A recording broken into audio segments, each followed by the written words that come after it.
up, Momshies and friends? Welcome back to my channel. If you're new here, my name is Momshi Armity, a Filipino mom living in Dresden, Germany. So for today's vlog, we are going to unbox a product which I think would be really fun to have on our outdoor getaways. A Walkie Talkie is an excellent outdoor toy which makes the children interact instantly with other relatives or family and friends in the process of playing. At the same time, it is also possible to have a safe social distance while having fun. So let me show you how the RT388 from Retevis works here indoors, outdoors, and also I'm going to be doing a range test. So if you're ready, then let's get started. Los geht's!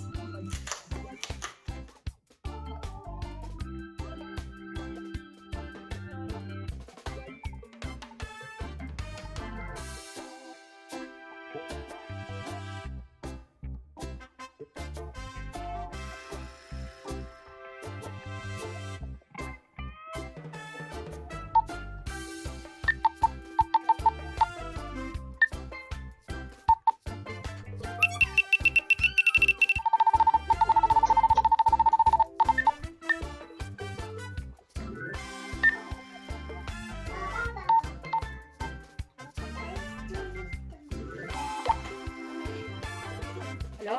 Like this. Walkie Talkie test. Hello. Hello, Mira. How are you?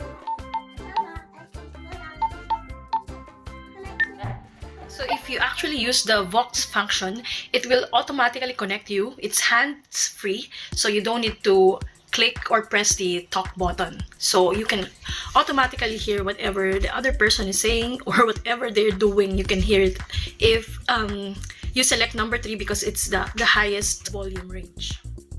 So like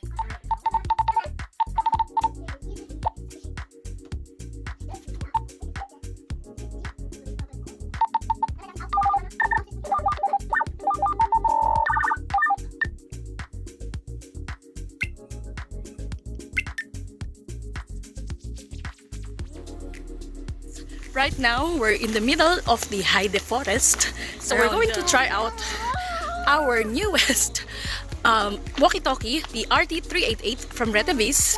So it is an outdoor space, but there's lots of trees, as you can see. Super summer right now. So it's gonna be really fun. Even Miri is with me. She doesn't want to use it alone. So I'm gonna try it with Popshi, because she's still 3 years old, so maybe when she turned 5, then she's really gonna enjoy using this. So we're gonna try it with 20 meters apart, and now we switch our channel to 7, and the sub channel, this one, is turned off. So now I'm just gonna have to press the talk while I'm talking, and then he should be hearing it. So like, I'm gonna show you where are they. There's Popshi and Baby and the Baby She. So let's try it. Hello, Popshi, over. Test range. Let me in, over. He said leave me alone. Oh, pakasungit. Hello, test range over. Ja, die Distanz bleibt die gleiche. Over. So you can hear it very clearly. Behind us. Yeah. You can hear him very clearly. He's like around 20 meters. Or now it's even more. Because they keep on walking. So let's check it around 50 meters and then 100 meters. And I'm going to turn the volume up because it's like 3 bars only a while ago. So now it's full. So it's 100% volume. So let's see if there's no static and it sounds still clear like just a while ago. So see you later. Hello, Popshi, can you say something over 50 meters apart? Yes, and the distance is closing because you're moving, hopefully. So at 50 meters is still very much clear. See you later. So right now, Popshi and Baby are 200 meters away, so you can barely see them. They're very much in the deep forest of the Heide. So we're gonna call them using our RT388. Hello, Popshi, range test over. Hello, Momshi, don't embarrass me in front of the ladies. Over. Hello, Popshi, stop chasing over. So you can very much clearly hear him. Andun sila. Yan, chicks pa siya sa loob ng forest. My God. So see you later. So Momshies and friends, he's already 600 meters away. So I forgot to check when he was still 500 meters away. So now we're gonna call him for the range test. Hello, Popshi. How are you? Over. Range test over. Can you say something else? Over. You're very clear. Danke, over. Okay. Popshi, can you move forward a little bit? Over. Thank you. Hello, Popshi. Can you say something? Over. Hi. It's over. You're not so clear. Over. You're not so clear either, over. How about you catch up now, over. Yeah, I can hear you now. Over. Maybe there's some problem with the signal wherever you are. I'm gonna check where you are in the map so we can see what's the problem. Over. Wala na siya. So, as what you've seen, he's around 600 meters away from me, or more than that, a little bit more than that, and then he had a little bit of problem. So we're gonna check in Google Maps where he is exactly right now to check what is the hindrance for our communication, because right now we're in the middle of the forest. So let's check it out. So what you've seen from our Google Maps, that Popshi is already halfway through the forest from north to south. That's why we lost a little bit of signal. But in the end, we were able to speak to him clearly after I tried it one more time. So now we know that the range of the RT388 is quite good, even though you're in the terrain or in the forest like this where there's lots of trees and you can barely get a signal on your GPS. Hi there, Momshies and friends! So welcome back! Right now we're here in Dresden Centrum. We're in the middle of the city to try on my latest Walkie Talkie, the RT388 from Retevis. So let's get it on! I'm here with my guest vlogger for today, none other than Tony Rose. She's gonna help me do the range test. So if you're ready, then let's get started! So we're now 100 meters away from Tony. So let me try the RT388. Hello, Tony. We're 100 meters away from you. Over. Can you hear us? Over. Hi, Ate. I can still hear you. Over. Thank you, Tony. So napaka-clear pa rin niya. Dito na kami sa tapat ng Centrum Gallery. So right now we're in front of Karlstad, still in the city center of Dresden, and then we're 250 meters away from Tony. So let's try our walkie-talkie. Hello, Tony. Over. Can you hear us? Over. Hello, Ate. Yes, Ate. I can still hear you. Over. So right now we're in front of the Altmark Gallery. So we're going to call Tony and check if we can still hear her clearly through our walkie-talkie. Hello, Tony. Can you hear us? Over. Hello, Ate. Pakiulit.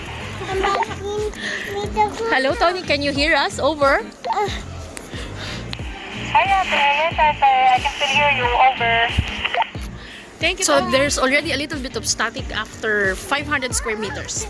So why not? I can still hear her very clearly, even though there's a little bit of static. So right now, we're at the corner of the Altmark Gallery. Can you hear us? Over. Hi, Ate. I can still hear you. Over. Asa pa kayo banda?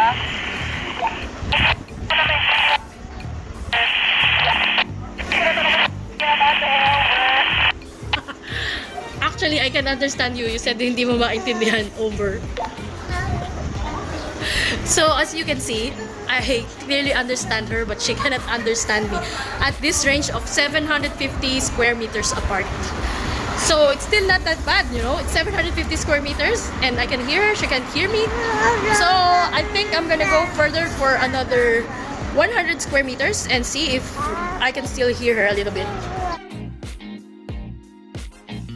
So right now, we're on the side of the Dresden Castle. Ang layo na namin. We're like 900 square meters away from Tony, where she is right now. She's in Burgerlich. in Pragerstrasse. So now I'm gonna call her once again and try if I can still hear her from this point. Hello, Tony. Can you hear us? We're in on the side of the Dresden Castle. Over. Hi, ate. I can still hear you. Over. Loud and clear. Over. Thank you so much, Tony. Over. So you heard it loud and clear. I don't know what happened in around 750 meters away from Tony in the Altmark. There's a little bit of static and it wasn't that clear. But now that I'm in 900 meters away from her, she sounded clearer than before. So now we're going to walk for another 100 square meters and see if she can still hear us. So that's a total of 1,000 square meters or 1 kilometer away. Actually, my plan was to go in the Schwinger. It's like the garden side of the Dresden Castle, but unfortunately, the 1 kilometer, 1 kilometer range is until here in front of the Taschenberg Palais. So I'm gonna call Tony to check if she can still hear us.